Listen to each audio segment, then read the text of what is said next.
Cool. So I'm Max Kantor. I'm the Guideline USA Country Manager. And for half an hour here, we get rid of the 3 and 4 weights and the 2-handers that you guys are used to. And we're gonna pick up some 10s and 12s, which I know they sound intimidating, but they can be a lot of fun. I'm really lucky. I grew up with the saltwater fly fishery in my backyard. That's cold saltwater on the east coast of the US. It's striped bass, it's small tuna, some other species as well. And then I love the flats too. You know, a lot of people ask why saltwater fly fishing. It seems like there's a really big barrier to get to it.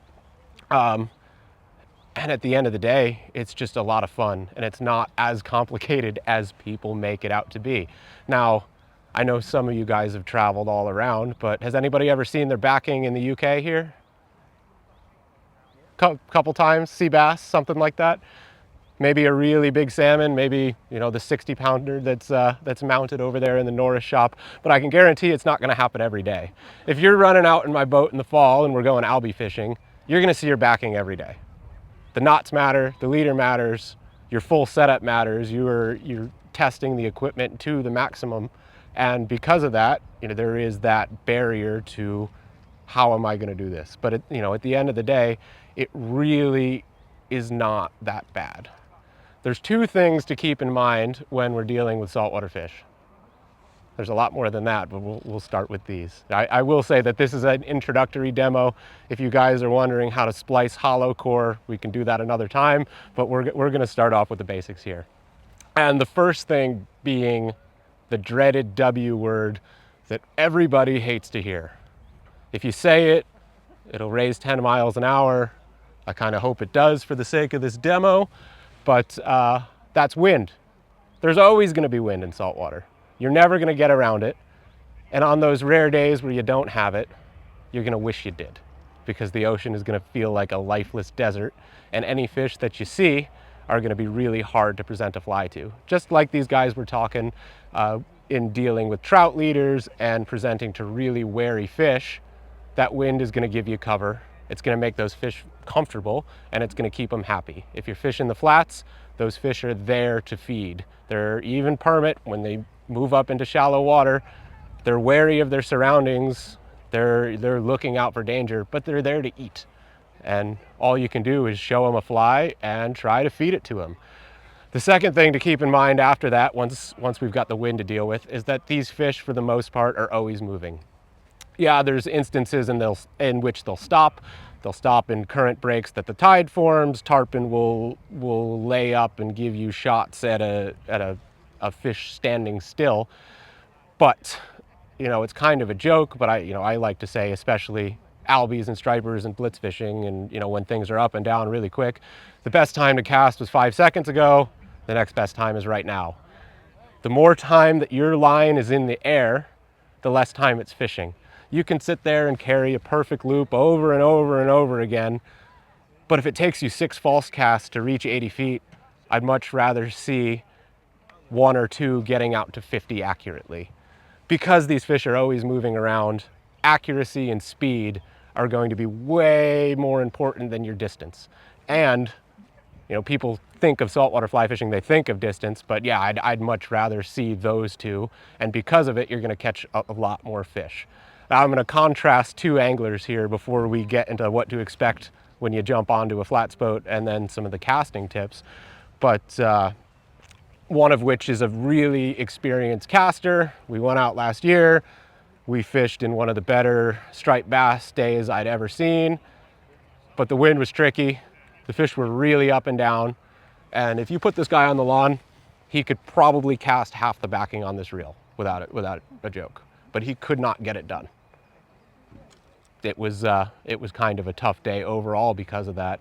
And some of the casts that we're gonna go into and casting techniques are what we can do to improve this. And the other one is a really good friend of mine who's on the bow when he can be, but he's usually on the back pulling a boat. And, you know, if you took his loops and showed them to one of the casting instructors, especially with you guys over here in the UK or the Scandinavians, they would probably start shaking and turn their head. But every single fish that goes across the bow, when he's up there, he catches it. And why does he do that? He shows it the fly. Again, those fish are there to eat. If you show them the fly and you do what you need to do, they're gonna take it, and you're gonna have one of the coolest fly fishing experiences of your life.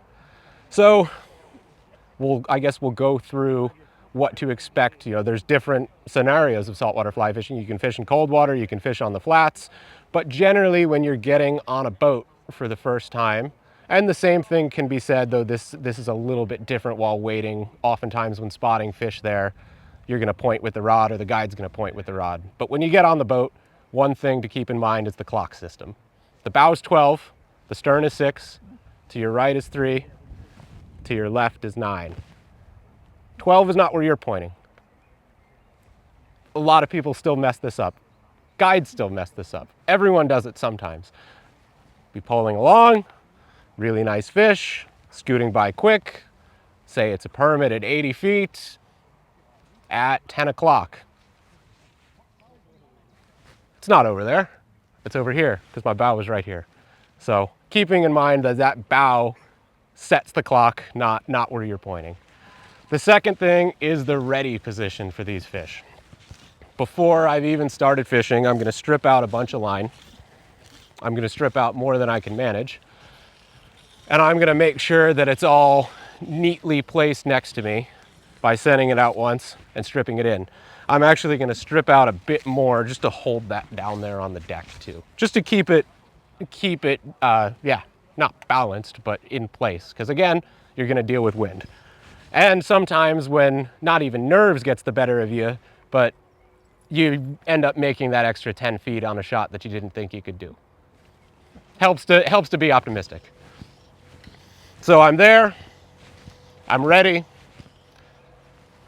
my line's out, I've got my fly in my hand, I've got a little bit of line out of the rod tip, and if we're flats fishing now, we're hunting. You might be blind casting along in other situations, but we'll stick with the flats just for demonstration purposes. It is the most exciting way to do this style of fishing. Next thing, you see a fish. Okay, 2 o'clock, he's there 60 feet. How am I gonna get my line out there? On the trout streams here, I think a lot of you would agree that a single haul will more than suffice. I've heard it a bunch of times over this weekend so far that if I was casting over how far you are now, I'd be 3 times the length of the rivers we're fishing on. That's not gonna work in saltwater. Again, it doesn't need to go a mile. You don't need to send the fly line out to the backing, but it needs to go quickly and it needs to go accurately. So from this position, to maximize that, there's no substitute to the double haul. Now what that is, as that line is straightening out behind you and coming forward, I'm putting a haul at both ends of my cast. There's a few mistakes that you see with this, and that is with the left hand. It's with the line management hand. If you're salmon fishing and fishing a two-hander for the first time, you pick it up, where's your power coming from? It's from the bottom. If you collapse the top, you go too quick, you're gonna ruin your loop, you're gonna ruin your cast, and it's not gonna fish properly. Same thing with the double haul. I wanna get that out really quickly, and I'm gonna pay more attention to what that left hand is doing in order to do that. If I'm out way over here, you can see I'm losing my line speed and my loop is kind of collapsing. I'm gonna bring that left hand all the way to the reel. And then in 2 false casts, you can see I'm really easily able to shoot everything. And again, from that ready position, it's what's happening quickly. If I've got a fish moving there at, front of the boat, favorable wind, it's great that I'm able to make this shot. I'm putting the pieces of the double haul together, flies in hand, I go to my first false cast, I'll do one more, I'll place the line, and then I'm gonna go into my presentation. But what happens when they're not in the nice spot? Saltwater fish aren't nice like this. Sometimes they come down the pipe. They're gonna go where you want them to be, and it's a great shot, it's downwind, everything's great. See the fly, eat the fly, land the fish, you're a hero, everything's awesome. That's only half the boat, it's the front. What if the wind's doing something else? One of the best things that's helped me over my years of saltwater fishing is developing a good offhand shoulder or backhand cast. I've seen this a couple times here too. Over the shoulder, small hauls. Same thing, great when you're trying to trout fish in close. But if we're pulling along and suddenly I hear, okay, 4 o'clock, I got a permit, he's snuck in behind us. They do really like to do that. I'm gonna need to use a backhand. My fly's in the air, same double haul, and I'm able to deliver that line really easily to any point on the clock at any wind. And you know, this goes for distance too. It'll go if you let it go. But again, most of the shots aren't necessarily going to be that far. Some of them are nice and in close too. But being able to cast off that offhand shoulder and take advantage of every single fish that comes across the bow or within casting distance of the boat is just going to mean you're going to catch more fish. And the last one before we get into fighting, well, setting the hook, fighting the fish, and then some equipment, is one that's a little more complicated, but it's a cast that has saved my butt on a couple occasions, and that's the oval cast or Belgian cast. What happens when, say you're pointed this way, you've got somebody on the back pulling along, and the wind is coming directly into you, and the fish is over here. I can't cast as normal. There's no fly on here now, but say there's a big heavy crab pattern, I'm gonna hit myself in the head if I go on my forehand cast. And if I go on the backhand cast, I'm gonna hit the guide, which is arguably worse. So what am I gonna do? I'm gonna put that fly line on 2 different planes. I'm gonna start low and then come high and go over. All together, exaggerating that haul. I can still deliver it over the wrong direction wind that's coming into me there. So between these 3, you've practiced your double haul, you've practiced your backhand, you've gone a little bit above and beyond and looked at some of these more complicated casts.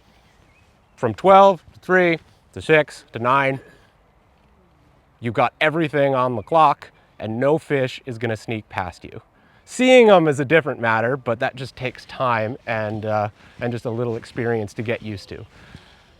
Now, I've got the fly to the fish, I've stripped it correctly. This is something that, you know, it's gonna take a lot longer to explain, and maybe we can get into it in questions, but it's fishery dependent. If I'm permit fishing, I'm going long and slow. If I'm fishing a shrimp, I'm going short and fast. You're just reading the body language of the fish and doing everything that you can to feed them. But what happens when it actually eats the thing? Salmon fishing, we do nothing a lot of the time. We let the fish turn, and eventually we lift the rod when the fish is there. Trout fishing, we lift the rod.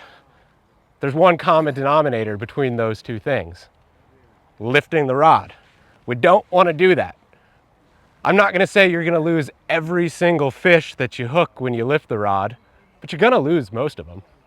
And I don't know about you guys, but I'd rather catch them. So if we have somebody from the audience here just grab the line, I'll show you what I mean. It goes tight. See how much slack I just put in that system? You're never going to catch that fish. Sometimes it works boat side, but at a distance here of maybe 20 feet and everything past that, it's not going to happen. We'll do it again. Strip, strip, strip, strip, strip. I get a bite. I'm tight. There's tension there, and then I can lift into the fish. I'll do it one more time. Why not? Actually, I'll do it to Con over down here. A real presentation. I've presented my fly. Grab onto that line there, Con. I've got a bite. Well, I'm about to get a bite. I think this fish is really happy. Wait. You haven't eaten yet. Strip, strip, strip, strip, strip. He's eating the fly. I've got my tension. I can lift the rod. He's taken off. I put my left hand out and I'm clearing the line. And I'm probably about to see my backing. He's a real big tarpon. He's gonna jump a couple times. He's gonna get tired quick though. We'll grab him we'll grab him quick. Yeah. Bow when he jumps too. But that's a whole nother thing. When we're playing these fish too, the other thing that we can do is compared to when you're trout fishing or salmon fishing with a long leader and light tippet. Yeah, you got to be careful, say, if you're bone fishing or fishing for permit and something, say, ending in 12 pound, but you can put a lot more pressure on these fish than you think. I don't want to ever see the rod way up here in this position with just the tip being put pressure on.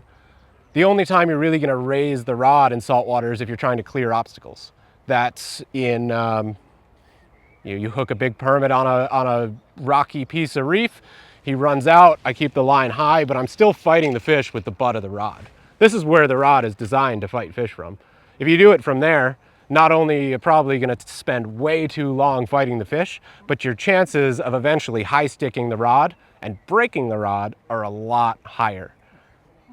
Probably 80 to 90% of rod breaks I've seen are when you get close to the boat, you're lifting that fish up, you're about to tail it, you're about to net it, really want your picture taken with it, whatever it is. Maybe it's a small tuna, they're pretty good at breaking rods. But I'll always say, don't get the full rod above the midsection of your body. When you start lifting back and back and back and back, that's when you hear that dreaded snap and things aren't gonna go so well.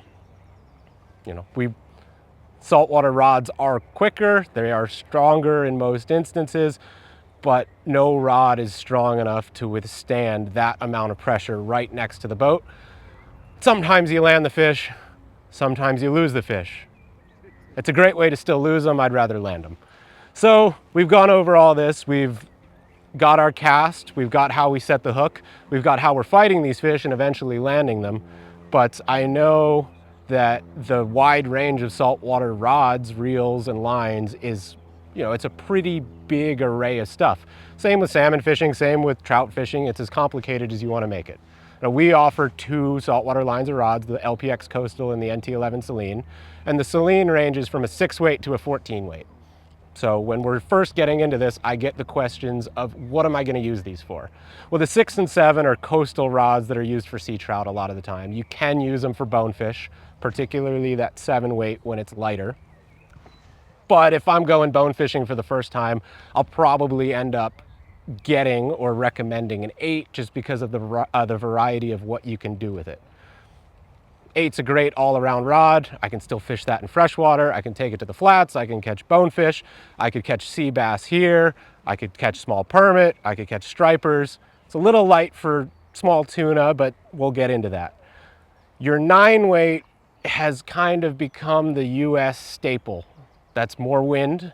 It's slightly larger fish. It lets you do a larger variety of options when it comes to your fishing. 9 weight's the permit standard, it's the redfish standard. You know, it's usually the smaller, when you go to the Indo-Pacific, it seems like it's the smaller rod that you're gonna carry on the flats for your trigger fish, still your permit. Even larger bonefish, it's not too much. I've got a 10 weight here in my hand. Where I grew up on the northeast of the US, this is kind of the all-around everything rod. It'll handle different density lines as well, but I jump to it when I reasonably expect extra strong fish or fish pushing the 20-pound mark in saltwater. It's great for little tuna as well. You'll have one that's like this, and he'll probably tow a 15-pound salmon backwards if you tied him end to end. A 3-pound bonefish might actually do the same. Again, you're gonna see your backing. That's why it's there. It's not a line holder, it's not to fill up the reel. We want to see it. It's awesome. Now that 10 to 11 is going to be the biggest jump in any rod that exists on the market. I'll throw a 10 weight at a 5-pound permit if it's windy. I know I'd probably prefer a 9, but you can do it. I'll grab an 11 when you're looking for a lighter presentation towards larger game. Big tarpon, yeah, an 11 will handle them no problem. That's kind of the go-to keys rod on the flats. That's why we introduced an NT11 11 weight this year that so far has been, yeah, really, really awesome stick. When you jump from an 11 to a 12, you're using them for similar species, but that 12 is going to be a bit heavier in hand.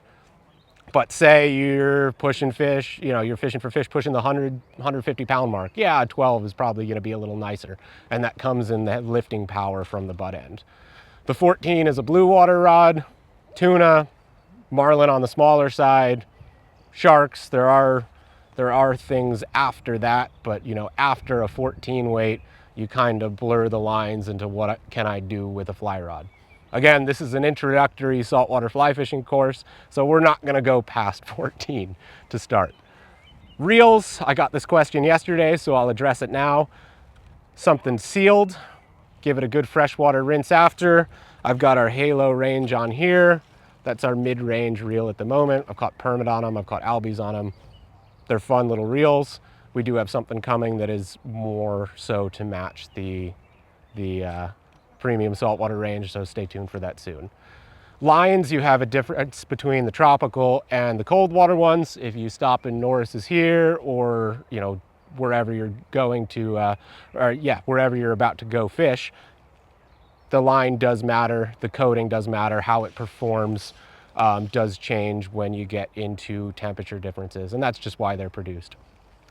But other than that, I'll end it off with one quick story that hopefully provides a bit of inspiration for everybody, and then do some questions. Again, saltwater fish are on the flats to eat.